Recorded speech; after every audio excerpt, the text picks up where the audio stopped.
intervention. You must know me. I'm one of your secrets. Oh, from what I see, you're trying hard to keep it. 冇違法，冇任何隱瞞，冇違規。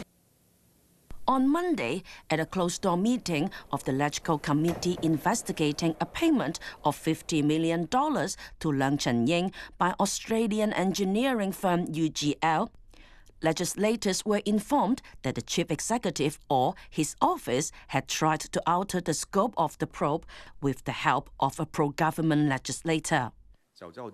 According to one source, an individual in the LegCo Secretariat had alerted lawmakers to what had happened.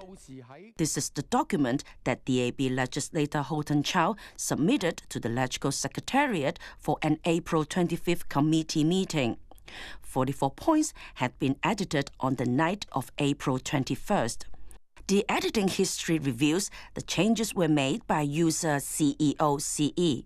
我係一個所謂嘅被調查對象，我係完全係有權利向立法會表述我對佢哋嘅研究範圍。On Tuesday, Leung Chun-ying admitted that he had approached Houghton Chow and that he had edited the document. 大家睇到嘅，我提出嘅嗰個修改文本呢，就係將一啲本來周浩鼎認為唔應該調查嘅，或者甚至佢認為呢根本成個研究範圍唔需要，因為已經有職權範圍啦。而呢個意見呢，唔係淨係佢有咁嘅意見，另外有2位建制派嘅議員呢，喺會上都表示咗意見，記錄嗰度呢係可以睇到嘅。After Mr. Leung's initial response on the issue, Houghton Chow met the news media.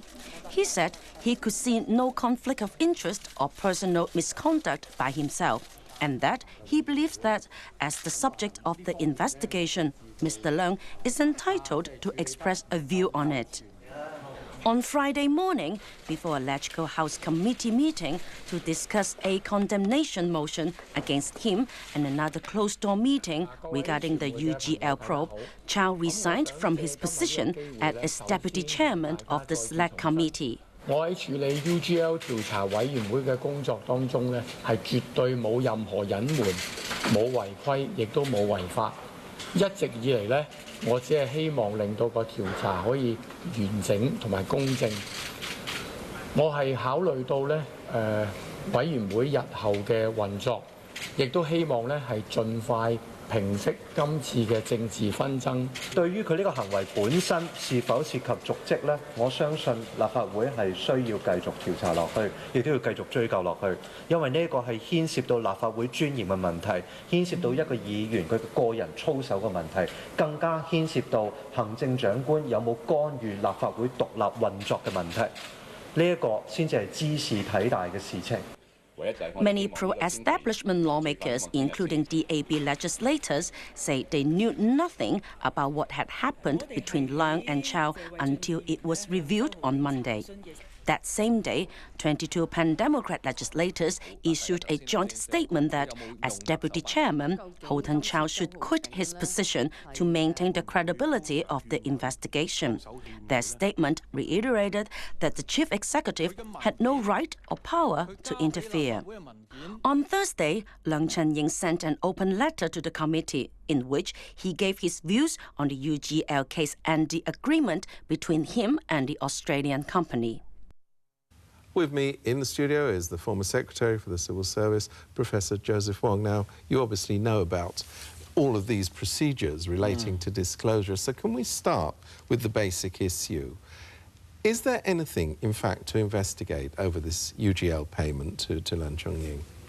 I think there are two issues of public interest which the committee can do. First of all, is to investigate the facts and come out with the facts of the matter, which up to date are still very confusing. You have different people saying different things. That's the first point. The second point is to investigate the action or non-action taken by the chief executive, C.Y. Leung, is appropriate or not and commensurate with the highest position he holds in Hong Kong, and that can be and should be separate from the criminal investigation which ICAC is conducting. Now, the Chief Executive says he has every right to make his views known to the committee about its terms of reference. Is that right?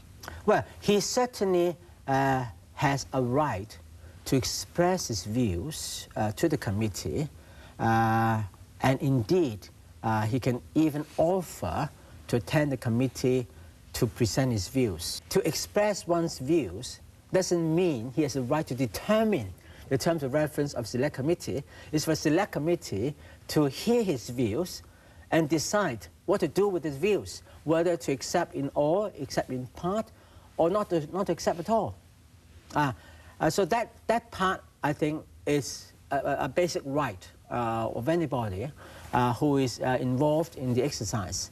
But what went wrong is he conveyed his views on the terms of reference select committee to a certain member, Holden Chow, in the committee in private. And Holden Chow presented his views as if it were Holden Chow's own views to the committee without disclosing these actually come from Chief Executive. So this is a totally inappropriate and devious way of doing things, which is tantamount to not respecting or deceiving the select committee. And Holden Chow, as we know, has now resigned from that committee following this controversy. But he made a point of saying, when he resigned, I've done nothing wrong. It's absolutely disappointing for him to say that. It's plain to everyone that if you are a member of a select committee, if a select committee is tasked to investigate a certain person, if that person contacts you, express certain views to you, you are duty bound to report this to the select committee. He not even did not do that. He turned the comments from the subject of investigation into his own suggestions and put it forward to the select committee. Now that is totally wrong thing to do. So I think it's not just he should resign from the select committee. I think let's remember Legislative Council should really consider whether what he has done is appropriate with the duty a legislative member has with the Legislative Council and with the public. That is a matter of misconduct, which should be misconduct in public office, presumably. Yes. Is this serious enough for him to have to step down as a member of LegCo? Well, that is, of course, for the Legislative Council to investigate, because there are different levels of misconduct. Now, at one level, it could actually be a criminal offense. At the other level, it could be something which may have to be condemned, but not to the extent of using the power which the Basic Law has to sort of disqualify a member. But at the very least, he should at least admit that he has done something wrong. And the fact that he keeps on saying there was absolutely nothing wrong with his action is unforgivable. And let's look forward a bit. I mean, where does this leave the credibility of LegCo and its investigatory powers?